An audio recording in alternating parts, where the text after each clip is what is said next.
Have you ever noticed how the loudest person in the room is often the most insecure? How the one who argues the most desperately is usually the one who believes the least in their own convictions? They raise their voices, throw facts around like weapons, demand that you see their point. But what if I told you that according to Friedrich Nietzsche, this desperate need to argue reveals something much darker about human nature? What if the very act of arguing is not a sign of strength, but a confession of weakness? Think about the last heated argument you witnessed. Maybe it was on social media, maybe at work, maybe even in your own home.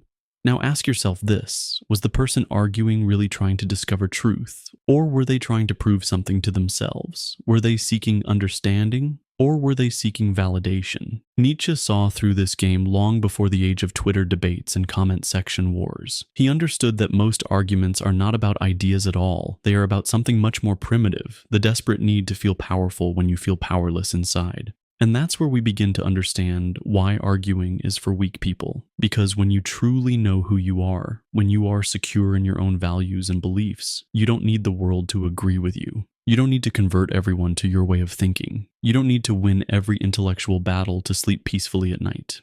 But let me take you deeper into this rabbit hole, because what Nietzsche discovered about human nature will make you question every argument you've ever had. You see, Nietzsche had a term for this phenomenon. He called it ressentiment. Not just resentment, but something more toxic, more consuming. It's the burning need to tear down others because you cannot build yourself up. It's the compulsion to argue not because you love truth, but because you hate feeling small. When someone attacks your ideas with unusual vehemence, when they seem personally offended by your different perspective, when they cannot simply disagree and move on, you are witnessing ressentiment in action. They are not really arguing with you. They are arguing with their own insecurities, their own doubts, their own fear that maybe, just maybe, they don't know as much as they pretend to know. Have you ever noticed how exhausting it is to argue with certain people? How they seem to drain your energy, pull you into their chaos, make you feel like you're fighting for your very identity? That's because you are, but not in the way you think. You are fighting against their need to use you as a mirror for their own validation.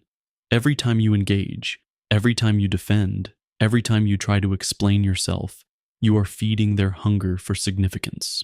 You are giving them what Nietzsche would call slave morality, the need to define themselves in opposition to others rather than from their own inner strength. And here's the cruel irony. The more you argue with these people, the weaker you become, because you start to depend on winning the argument to feel good about yourself. You start to need their agreement to validate your own beliefs. You become exactly what you were fighting against, someone who needs external approval to feel internally strong. But what does a truly strong person do? What does someone who has transcended this need for constant validation look like in daily life? This brings us to one of Nietzsche's most revolutionary ideas, the concept of the Übermensch, the person who has moved beyond the need for external validation. Not a superhuman, but someone who has learned to create their own values rather than defending inherited ones. The strong person doesn't argue because they don't need to prove anything. They share their ideas when asked. They express their views when appropriate, but they don't chase people down to convert them. They don't feel personally attacked when someone disagrees with them. They don't lose sleep over what strangers on the internet think about their opinions. Why? Because their sense of self doesn't depend on being right in the eyes of others. It depends on being authentic to themselves.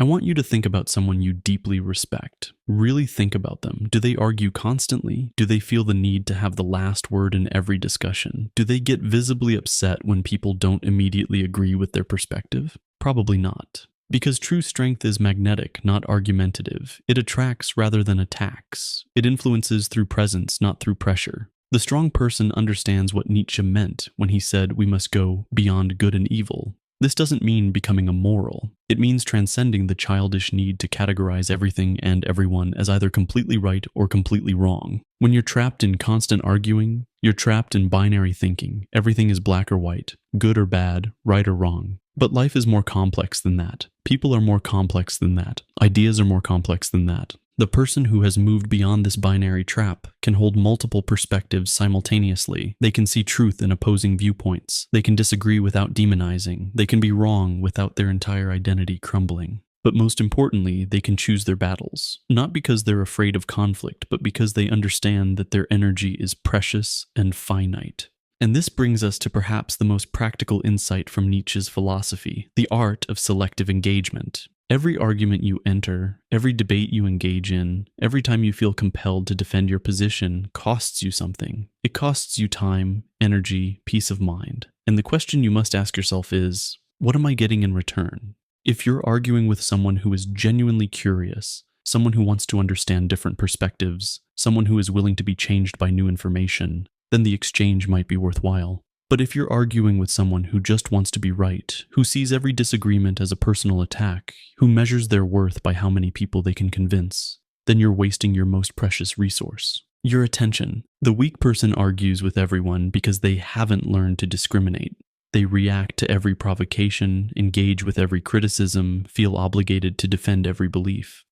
They live in a constant state of reactivity, always responding to someone else's agenda rather than pursuing their own. But the strong person has learned something that changes everything. Silence can be more powerful than any argument. When you stop engaging with every provocation, when you stop feeling the need to defend yourself against every criticism, when you stop trying to convince people who don't want to be convinced, something magical happens. You reclaim your power. You stop being controlled by other people's need for drama. You stop being manipulated by those who know exactly which buttons to push to get you riled up. You stop giving your energy to people who will never appreciate it anyway. And here's what Nietzsche understood that most people miss. Your silence disturbs them more than any argument ever could. Because when you refuse to play their game, when you don't take their bait, when you remain calm in the face of their provocations, you force them to confront something they've been avoiding, themselves. Your silence becomes a mirror that reflects their own inner chaos back to them, and that makes them deeply uncomfortable. They will try harder to provoke you. They will accuse you of being arrogant, of thinking you're better than them, of not caring about important issues. But what they're really saying is, please engage with me so I can avoid looking at my own insecurities.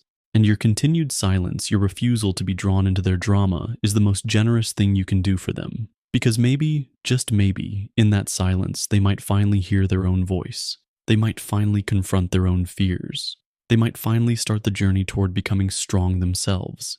This is what Nietzsche called the process of becoming who you really are. Not who others expect you to be, not who you think you should be to fit in, but who you authentically are when no one is watching, when no one is judging, when no one needs you to be anything other than yourself. And that process requires solitude. It requires stepping away from the noise of constant debate and argument. It requires the courage to be misunderstood, to be called names, to be accused of not caring.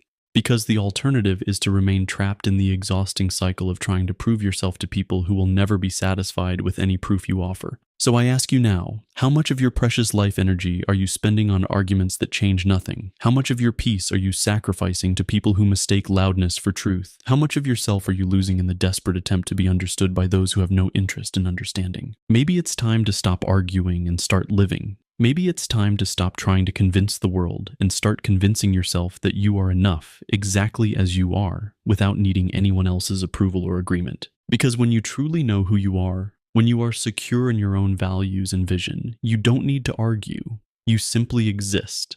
And that existence, that authentic presence, speaks louder than any argument ever could. The weak argue because they must. The strong choose silence because they can. Which one will you be?